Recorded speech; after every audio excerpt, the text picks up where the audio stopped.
A Disney holiday short, Best Christmas Ever snow fell softly over the little town of Everwillow, turning rooftops into frosting-covered dreams and streetlights into glowing stars.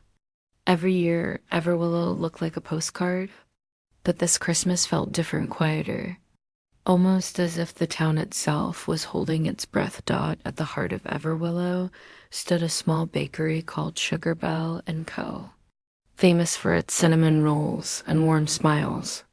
The bakery belonged to Milla Sugar Belle, a young woman with bright eyes, flour-dusted hands, and a heart that carried both hope and worry. Christmas was her favorite time of year, or at least it used to be. This year, things were hard. The bakery was struggling. Fewer customers came by, the old oven broke down twice in 1 week, and a large bakery chain had opened just 3 streets away.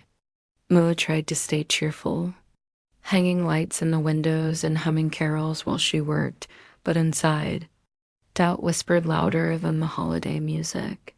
Maybe this will be the last Christmas here, she sighed one evening. Locking up the shop as snow crunched beneath her boots, across the street, a small bell rang. Milla turned and saw Oliver, a shy boy of about 10, bundled in an oversized scarf. He lived with his grandfather in the old clock tower apartment above the town square. Oliver waved hesitantly. "Miss Milla," he said, "Grandpa said your cookies make Christmas feel real."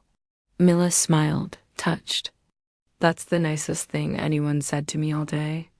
Oliver's eyes sparkled. "Are you excited for Christmas?" Milla paused, then nodded. "Of course I am."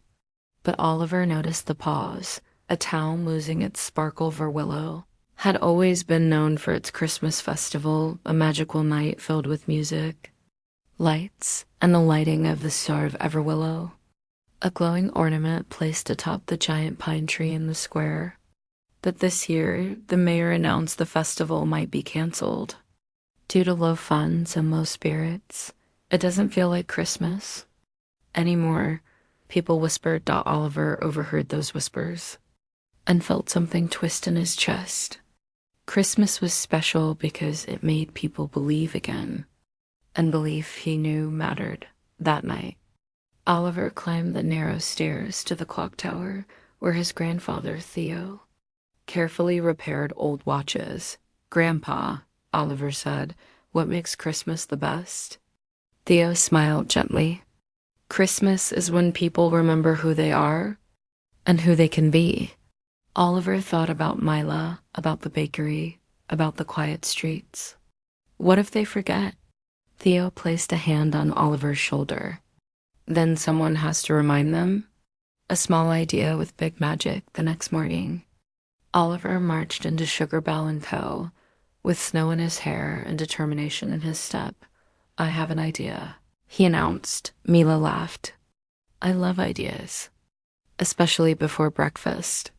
Oliver explained his plan: a Christmas kindness calendar 25. Small acts of kindness leading up to Christmas Day, cookies for neighbors, songs for the lonely, lights for dark windows, smiles for strangers. At the end, Oliver said, "We'll show everyone that Christmas isn't about money or decorations. It's about us." Mila felt something warm stir in her chest. "That sounds wonderful, but can we really do all that?" Oliver grinned. "Not alone. Kindness begins to glow day by day. Small miracles unfolded. Mila baked extra bread for families who couldn't afford it. Children decorated the town square with handmade ornaments.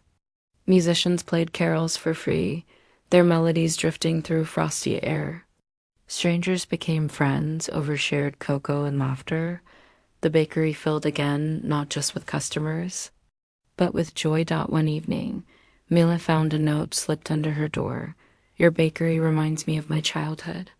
Thank you for bringing Christmas back." Tears filled her eyes. Meanwhile, Oliver noticed something strange. Each act of kindness seemed to make the town lights glow brighter, warmer, almost magical. The old Star of Everwillow, stored away for years, shimmered faintly when kindness spread. Grandpa, Oliver whispered, do you think Christmas magic is real? Theo smiled knowingly. Only when people believe. The darkest night, just 3 days before Christmas, a fierce snowstorm struck Everwillow. Power lines froze, streets closed, and the town went dark. The mayor announced, the festival is officially canceled. Mila stood in her bakery, lit only by candlelight. The oven was cold. The windows frosted over. Her heart sank. All that effort? For nothing, she whispered Dot outside. Oliver trudged through the snow, holding a small lantern. He stopped in the town square, staring at the unlit pine tree. This can't be the end, he said softly. He remembered every smile, every song, every shared moment. Closing his eyes, Oliver placed the lantern at the base of the tree. I believe. He whispered, Dot, Christmas magic awakens. Something incredible happened. The lantern glowed brighter, then brighter still. One by one, windows across Everwillow lit up, not with electricity, but with warm golden light. Candles appeared. Fireplaces flickered. Laughter echoed. The star of Everwillow burst into radiant light, illuminating the snow-covered town like a dream. People poured into the square, bundled and amazed. The festival. Someone shouted, it's happening. Mila ran from her bakery, eyes wide. She spotted Oliver near the tree and knelt beside him. You did this, she said. Oliver shook his head. We all did.